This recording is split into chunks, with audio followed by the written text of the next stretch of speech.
இந்த தேர்தலில் போட்டியிட்ட அனைத்து தொகுதிகளிலும் வெற்றி பெற்ற திமுக சில அதிரடி மாற்றங்களை தடாலடியாக செய்து இருக்கிறது. அதுதான் விழுப்புரம் வடக்கு மாவட்ட செயலாளர் நியமனம். அமைச்சர் செஞ்சி மஸ்தான் மாவட்ட பொறுப்பில் இருந்து விடுவிக்கப்பட்டு விழுப்புரம் வடக்கு அவைத்தலைவர் டாக்டர் சேகர் நியமிக்கப்பட்டுள்ளார். தேர்தலுக்கு முன்பே திமுகவில் பல மாற்றங்கள் நிகழலாம் என தகவல் பரவிய நிலையில் திமுகவின் செயல்பாடுகள் அதை உறுதி செய்கின்றன.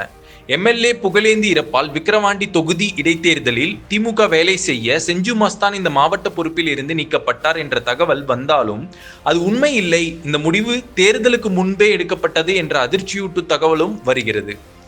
குறிவைத்து தாக்கப்பட்டாரா செஞ்சு மஸ்தான் என்றால் அதுவும் இல்லை. நாடாளுமன்ற தேர்தலில் சரியாக வேலை செய்யவில்லை. அவரின் மருமகன் மற்றும் குடும்ப அரசியல் தலையீடு காரணமாக சொல்லப்படுகிறது.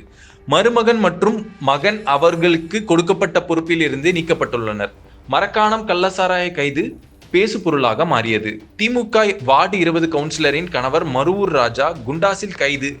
அப்போது ராஜாவுடன் மஸ்தான் கேக் கூட்டும் போட்டோ தீயாக பரவி அதை காரணம் காட்டி அண்ணாமலை திமுகவை கிழித்து தொங்கவிட்டார். இந்த சம்பவம் திமுகவை அதிகமாக பாதித்தது. மேலும் மஸ்தானுக்கு தவறான தொடர்புகள் இருப்பதாக திமுக மேலிடத்திற்கு புகார்களும் செல்லவே இந்த அதிரடியான முடிவை திமுக மேலிடம் எடுத்து இருக்கிறது. இந்த முடிவானது திமுக பொறுப்பில் இருப்பவர்களை அடுத்து என்ன நடக்குமோ என்ற பயத்தையும் ஏற்படுத்தி இருக்கிறது.